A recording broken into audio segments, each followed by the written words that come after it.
Hey teman perjalanan spiritual, gue Ibiza Ryu, gue ada teman perjalanan spiritual kalian. Dan hari ini nih kita kedatangan teman perjalanan spiritual yang luar biasa, yang dimana dia ada seorang legend, pemain sinetron.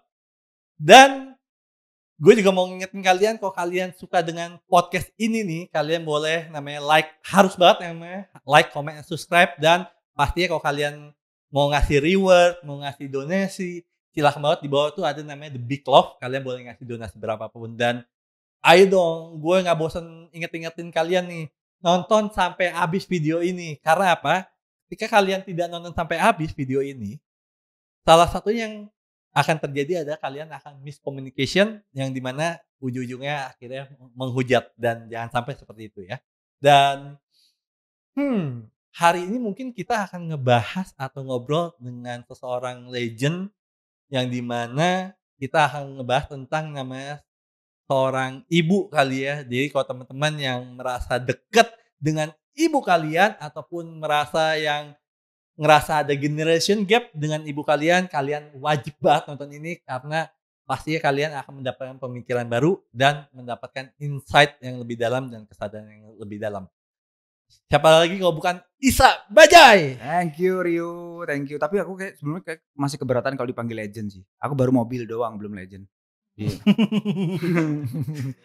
So, jadi belum terlalu legend. Iya, legend karena apa? Aku itu nonton video dirimu, yang berapa detik? Para Pencari Tuhan. Oh, gitu. Para Pencari Tuhan. Nah, tapi itu pun juga yang bakal aku mau tanyain juga. Dan nantilah kita akan ngebahas tentang orang tuanya lebih detail gitu ya, utama tentang ibu. Tapi ntar dulu, yang gue penasaran saat ini adalah perjalanan masa kecilnya Mas Isa itu seperti apa sih? Iya, merangkak kecil kan? Iya. Terus dibantu baru bisa jalan. Udah bisa ngomong belum? Itu langsung takut ya kalau orang bisa ngomong ya. TK, SD, SMP itu dikotain namanya Dimas Pati, salah satu Magetan juga. Tapi nggak di desa saya sekolah agak ke kota gitu. Oh, beda sama yang sekarang ini? Beda. Beda. SMA baru ke Magetan, karena mau SMA di Jakarta nggak boleh sama ibu bapak. Karena dulu setiap liburan itu ikut ke Jakarta, ikut saudara gitu, jadi pengen banget mulai punya kehidupan tuh kayak di Jakarta gitu. Gitu. Tapi masa kecil itu ya belum gede. Masih kecil tuh belum gede. Iya, belum gede. Kalau udah gede pasti udah gede. Udah nggak kecil lagi. Udah nggak kecil ya.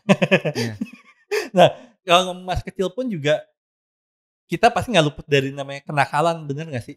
Setuju nggak sih? Nah, kenakalan Mas Isa apa waktu masih kecil? Yang Mas Isa kayak sampai sekarang ini kayak inget banget.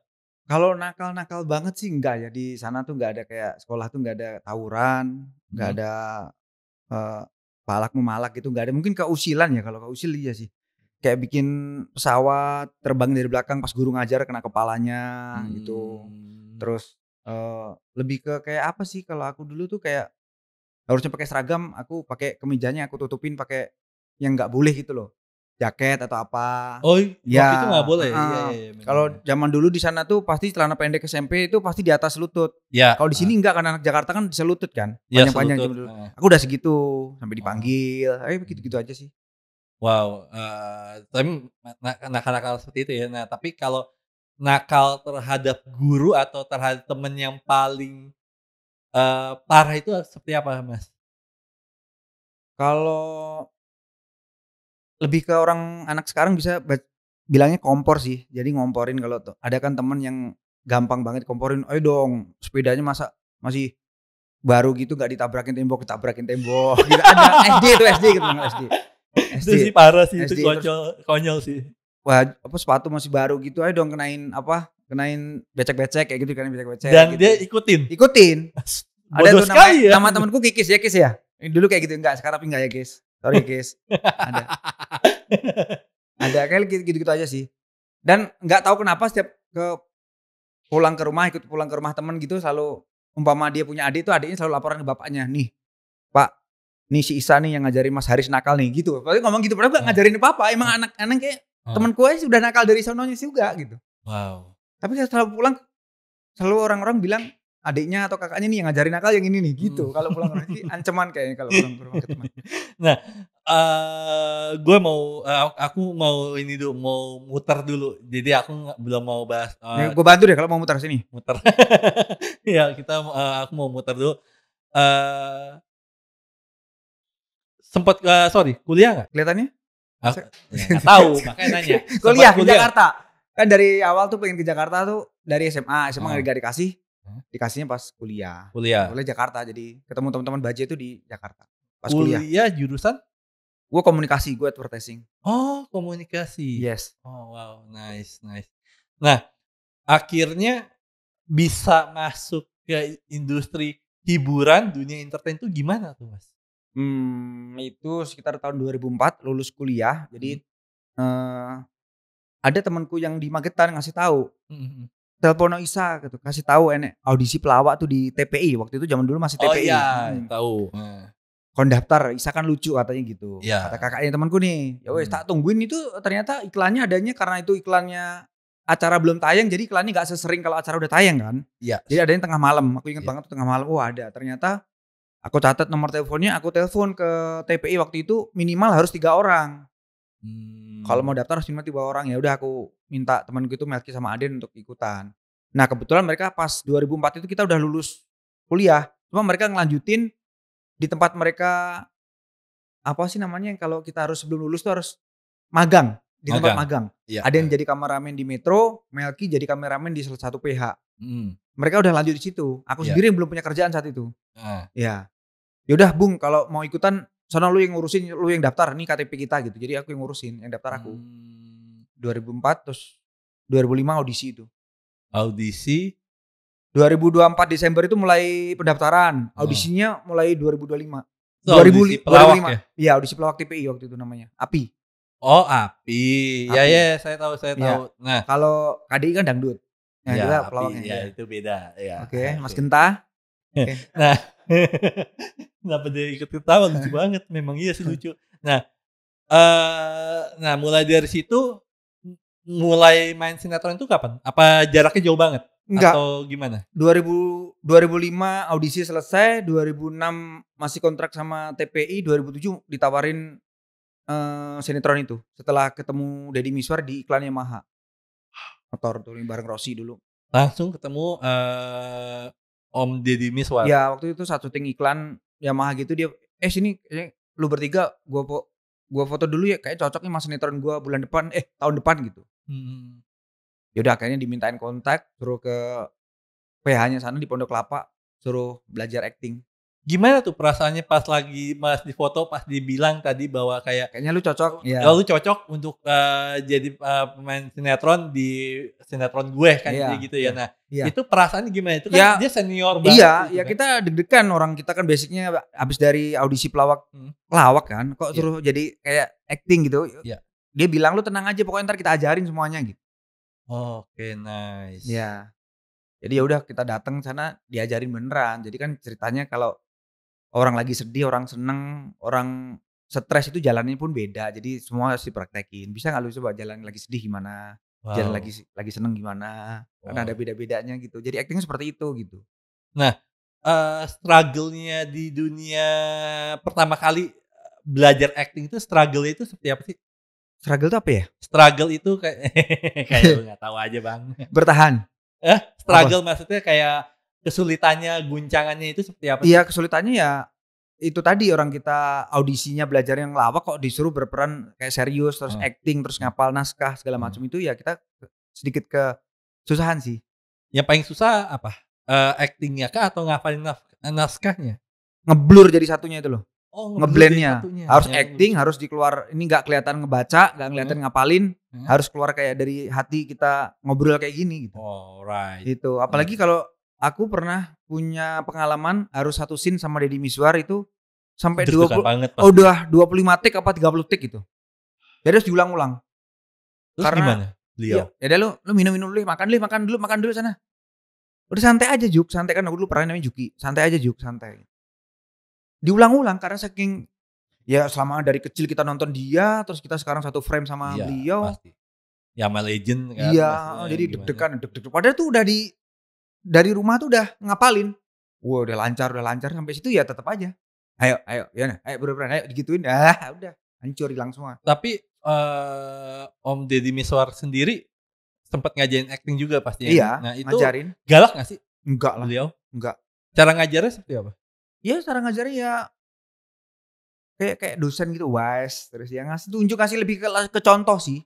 Ya ya kayak umpama disuruh coba lu ketawa saat lu seneng, coba lu ketawa saat lu sedih, saat stres, kan beda tuh orang harusnya. Ya. Ya kayak gitulah Dan ngajarin. ketawa yang tulus sama ketawa yang dibuat-buat Ngejek, kan itu kan iya, susah iya susah, gitu kan. nangis, Kayaknya paling susah nangis nggak sih? iya Atau sih, gimana? iya, susah sih nangis. Nah tapi kalau pernah nggak satu momen yang akhirnya suruh nangis tapi nggak bisa keluar air Dia mata, nah itu dikasih kayak obat mata yang pedes gitu, bisa gitu akhirnya? bisa, diambil gitu.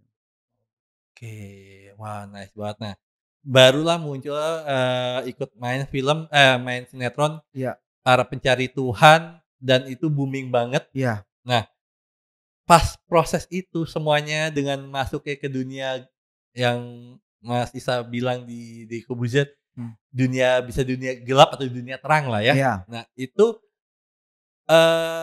sempet nggak pas dimasuk ke dunia gelapnya itu sempet nggak sih kayak momen kayak karena karena sinetronnya Para Pencari Tuhan sempet nggak kayak dalam diri kayak, "Oh gue mau mencari Tuhan juga deh, yang sebenar-benarnya deh." Pernah nggak ngalamin itu? Atau Enggak, gimana? justru malah enggak. Oh justru malah enggak? Ya ini kan cuma sinetron gitu kan. Tapi maksudnya, ada berarti hal itu tidak membuat kehidupan nyata juga mengalami juga, mencari Tuhan juga? Di saat itu pas masih syuting, masih berjalan enggak sih. Nah, tapi setelah syuting, Ya akhirnya ada momen-momen yang kita harus seperti itu. contohnya maksudnya gimana tuh? Ya maksudnya bener-bener ya kayak mencari atau memohon itu kepada Tuhan itu ada momen seperti itu. Boleh ceritain nggak sih secara detail maksudnya, segi mencarinya itu gimana dan prosesnya seperti apa gitu maksudnya? Ya jadi gini Mbak, misalkan lagi kayak, eee, waktu itu sempet lama setelah nikah kan nggak ada anak kan. Belum Oh, belum oke. belum punya anak, baru 5,5 tahun dikasih anak itu udah Heeh. kayak, "Gua mohon ke siapa lagi nih?" Gitu. Iya, Gue udah berusaha ke kesehatan, semuanya sehat, semuanya normal, tapi kok nggak dikasih-kasih. iya. Gue harus kemana lagi nih gitu, gue memohon ke siapa lagi. Mhm. Ya seperti itulah, jadi kayak, oh iya gue harus apa kurang deket nih, apa Mmm, right. doaku tuh selama ini cuma kayak ngegampangin atau saat butuhnya tok gitu. Iya, Jadi iya, gantian karena aku mau, diginiin nih. right. Nah, mungkin mungkin bahasa kasar sekejam apa atau segelap apa sih dunia entertain sehingga Mas Isa sendiri akhirnya kayak saat ini gitu ya, Mhm, ngerasa kayak, "Oh mendingan gue di Magetan aja deh." ini Magetan. Heeh, Mhm, itu yang apa sih yang membuat Mas Isa sendiri kayak selain merawat iya, ibu gitu mhm, ya, merawat ibu ya, mhm. itu apa sih yang membuat Mas Isa sendiri kayak, "Kayaknya gue udah nggak mau di dunia ini lagi deh, di Enggak dunia sih, hiburan." saya pengen kayak istilahnya meninggalkan ibu kota, meninggalkan ke dunia artis itu bukan karena kegelapan ya, atau bukan karena keterangan juga, emang saat itu emang pengen, udahlah aku mutusin untuk berbakti sama ibu, karena menurutku daripada aku telat, aku cuma dikabarin ibu udah di rumah sakit, udah begini, mending aku dari awal aku lebih lebih dekat sama ibu gitu. Karena pas aku bilang tadi pas lagi kayak istilahnya jaya-jayanya di dunia seperti itu, aku malah cuek sama ibu.